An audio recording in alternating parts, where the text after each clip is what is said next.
പാലക്കാട് കൊട്ടേക്കാട് വീടിന്റെ ചുമരിടിഞ്ഞ് അമ്മയും മകനും മരിച്ചു. കൊടക്കുന്ന് സുലോചനയും മകൻ രഞ്ജിത്തുമാണ് മരിച്ചത്. കനത്ത മഴയെ തുടർന്ന് ഇന്നലെ രാത്രിയാണ് ചുമരിടിഞ്ഞത്. ഇന്ന് രാവിലെ നാട്ടുകാരെത്തി നോക്കുമ്പോഴാണ് സംഭവം അറിയുന്നത്. വിവരങ്ങളുമായി ഗോകുൽ VS ചേരുന്നു. ഗോകുൽ, അതിദാരുണമായൊരു സംഭവമായി പോയി. പ്രദേശത്ത് നിന്നും ആരും അറിയാതെ പോയതും കഷ്ടമായി പോയി. ഇത് എപ്പോഴായിരുന്നു കൃത്യമായി സംഭവിച്ചത്? വീട്ടിൽ മറ്റാരും ഉണ്ടായിരുന്നില്ല, ഇവർ രണ്ടുപേരും മാത്രമായിരുന്നു ഉണ്ടായിരുന്നത്? ഇത് കൊട്ടേക്കാട് കണ്ണമ്പ്ര എന്ന പ്രദേശമാണ്. ഇവിടെ സുലോചനയും മകൻ രഞ്ജിത്തും മാത്രമേ വീട്ടിലുണ്ടായിരുന്നുള്ളൂ. ഏകദേശം ഒരു 6:30 ഈ സംഭവം ഉണ്ടായത് എന്നാണ് പ്രതീക്ഷിക്കുന്നത്. ആ സമയത്ത് ഒരു ശബ്ദം കേട്ടിരുന്നു, പക്ഷെ ആ സമയത്തൊന്നും ആരും അവിടെ ആ പ്രദേശത്ത് ഉണ്ടായിരുന്നില്ല. പിന്നീട് ആളുകൾ എണീറ്റ് ഒരു 7 മണിയായപ്പോഴാണ് ഈ ഒരു കാഴ്ച കാണുന്നത്. വീട് ഇടിഞ്ഞ നിലയിൽ. ഉടൻ തന്നെ ഫയർഫോഴ്സിനെ വിവരമറിയിക്കുകയും നാട്ടുകാർ തന്നെ സ്വയം ആ സ്ഥലത്ത് തിരച്ചിൽ നടത്തുകയും ചെയ്തു.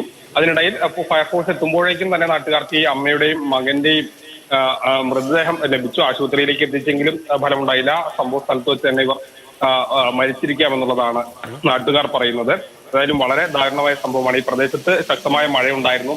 അതിനപ്പുറം ഈ വീട് ഒരു മോശം സ്ഥിതിയിൽ തന്നെയായിരുന്നു. അത്ര പുതുക്കി പണിതോ അല്ലെങ്കിൽ അങ്ങനെയുള്ള ഒരു വീടായിരുന്നില്ല. ഓടിട്ട വീടായിരുന്നു. അതുകൊണ്ട് തന്നെ അതിൻ്റെതായ ബലക്ഷയങ്ങളും കാലപ്പഴക്കമുള്ള ഒരു വീടാണ്. ബലക്ഷയം ഉണ്ടായിരുന്നു. അങ്ങനെ ഒരു ഭാഗത്തെ ചുമരിടിഞ്ഞാണ് ഈ അമ്മയും മകനും ദാരുണാന്ത്യം ഉണ്ടായത്. ഇരുവരും ഉറങ്ങിക്കിടക്കുകയായിരുന്നു. അപ്പോൾ ഈ ഒരു ചുമരിടിഞ്ഞ് അവരുടെ ദേഹത്തേക്ക് വീണു എന്നുള്ളതാണ് മനസ്സിലാകുന്നത്. ഏതായാലും സംഭവ സ്ഥലത്തേക്ക് പോലീസും മറ്റ് ഫയർഫോഴ്സും ഒക്കെ എത്തിയിരുന്നു. പക്ഷേ ഫയർഫോഴ്സ് എത്തുന്നതിന് മുൻപ് തന്നെ നാട്ടുകാർ തന്നെ ഇരുവരുടെയും മൃതദേഹം കണ്ടെത്തി. എത്ര പ്രായം വരും ഗോകുലി രണ്ടാൾക്കും, അമ്മയ്ക്കും മകനും? ഇതിൽ അമ്മ സുലോചനയ്ക്ക് ഏകദേശം 54 വയസ്സും രഞ്ജിത്തിന് 33 വയസ്സും മാത്രമേ പ്രായമുണ്ടായിരുന്നുള്ളൂ. രഞ്ജിത്ത് വളരെ ചെറുപ്പക്കാരനാണ്. 33 വയസ്സ് മാത്രം പ്രായമുള്ള ഒരാളാണ്. അമ്മയ്ക്കും അധികം പ്രായമൊന്നും ആയിട്ടില്ല. 54 വയസ്സ് മാത്രമേ പ്രായമായിരുന്നുള്ളൂ. ഈ ഇരുവരും ഇങ്ങനെ വീട് മോശം സ്ഥിതിയിലായിരുന്നു.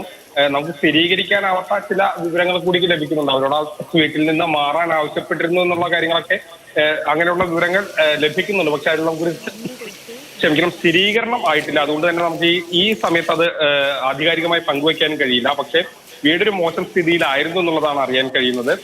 അതിനിടയിൽ ശക്തമായ മഴ കൂടിയായപ്പോൾ ഈ വീടിന്റെ ഒരു ഭാഗം ഇടിയുകയും അത് നേരെ ഇരുവരും കിടന്നിരുന്ന മുറിയിലേക്ക് വീഴുകയും ചെയ്തു. അങ്ങനെയാണ് ഈ ഒരു അപകടം ഉണ്ടായത്. ഏതായാലും വലിയ ദാരുണമായ സംഭവം. അത് മാത്രവുമല്ല, ഏകദേശം 1 മണിക്കൂറിനടുത്ത് സമയം അവരവിടെ കുടുങ്ങിക്കിടക്കുന്ന ഒരു സ്ഥിതിയും ഉണ്ടായിരുന്നു. പിന്നീട് നാട്ടുകാർ കണ്ടപ്പോഴാണ് ഈ സംഭവം അറിഞ്ഞത്. ഇത് മാത്രമല്ല, ഇത് തൊട്ടടുത്ത് ഒരു ചെറിയ ഒറ്റപ്പെട്ട പ്രദേശം പോലെയാണ് അല്ലെങ്കിൽ ഈ വീട് നിൽക്കുന്നത്. തൊട്ടടുത്തുള്ളവർ അല്ലെങ്കിൽ കണ്ടപ്പോഴാണ് അവർ വീട്ടിൽ നിന്ന് പുറത്തേക്ക് ഇറങ്ങി വന്ന് കണ്ടപ്പോൾ മാത്രമാണ് ഈ സംഭവം അറിഞ്ഞത്. അപ്പോൾ ഏകദേശം ഒരു 7:15 സമയം. ഏകദേശം ഒരു 6 മണിക്ക് ചിലർ ഒരു പ്രദേശത്ത് നിന്ന് ശബ്ദം കേട്ടിരുന്നതായി പറയുന്നുണ്ട്. പക്ഷെ അവർക്കിത് ഈ വീട് വീണതാണോ എന്നുള്ള കാര്യങ്ങളൊന്നും തന്നെ മനസ്സിലായിരുന്നില്ല. മഴയും അതിന്റേതായ ദുരിതങ്ങളും ഒക്കെ ഉള്ളത് കൊണ്ട് തന്നെ ആർക്കും ആ ശബ്ദം കേട്ട് വേഗം പുറത്തേക്ക് ഇറങ്ങാനൊന്നും സാധിച്ചിട്ടും ഉണ്ടാവില്ലായിരിക്കാം.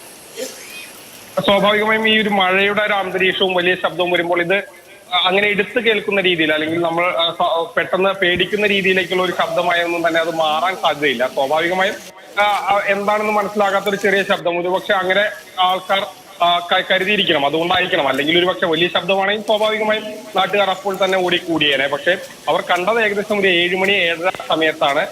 അതുകൊണ്ട് തന്നെ ആയിരിക്കും. മാത്രവുമല്ല, പലരും ഉറക്കത്തിലായിരിക്കും, അതിന്റെ ഒരു ആലസ്യത്തിലൊക്കെ ആയിരിക്കും. അതുകൊണ്ട് തന്നെ ഇതൊന്നും ചിലപ്പോൾ പെട്ടെന്ന് ശ്രദ്ധിച്ചു എന്ന് വരില്ല. ഇത്ര വലിയ ശബ്ദങ്ങളൊന്നും തന്നെ ശ്രദ്ധിച്ചു എന്ന് വരില്ല.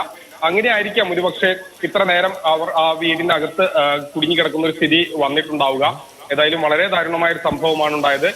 സംഭവ സ്ഥലത്ത് വെച്ച് തന്നെ ഇരുവരും മരിച്ചു എന്നുള്ളതാണ് ലഭിക്കുന്നത്.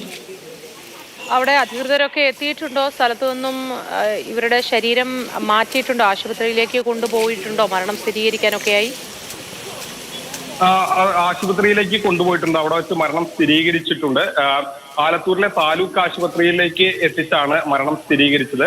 ഇതിൽ സുലോചന തൊഴിലുറപ്പ് ജോലിക്ക് പോയി ജീവിക്കുന്ന ഒരു തൊഴിലാളിയാണ്.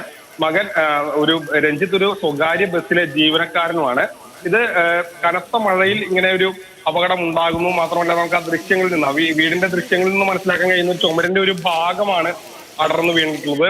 ഒരു ചുമരിന്റെ ഒരു വശം അടർന്ന് വീഴുന്ന ഒരു സ്ഥിതിയിലേക്കായിരുന്നു. കല്ലുകൾ അതിനിടയിൽ വെച്ച് കല്ലുകളൊക്കെ പൊട്ടിയിട്ടുണ്ട്. സ്വാഭാവികമായും ഈ മഴ വന്ന് അത് നനഞ്ഞ് കുതിർന്ന ഒരു നിലയിലായിരുന്നു ആ വീട് ആകെ തന്നെ. മാത്രമല്ല അത്രമാത്രം അടച്ചുറപ്പുള്ള ഒരു വീടുമല്ല. നമുക്ക് ആ വീടിന്റെ പട്ടികയൊക്കെ കാണുമ്പോൾ, ആ ഓടിന്റെ ഭാഗങ്ങളൊക്കെ കാണുമ്പോൾ അത്ര വലിയ നല്ല മരങ്ങൾ കൊണ്ടോ അല്ലെങ്കിൽ ശക്തമായ മരങ്ങൾ കൊണ്ടോ ഒന്നും നിർമ്മിച്ചൊരു വീടല്ല.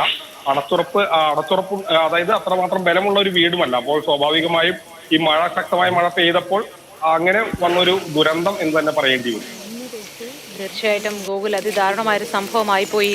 അങ്ങനെ ശബ്ദം കേട്ടു എങ്കിലും വലിയൊരു ശബ്ദം കേൾക്കാത്തത് കൊണ്ട് പരിസരവാസികൾക്ക് കാര്യം മനസ്സിലായില്ല.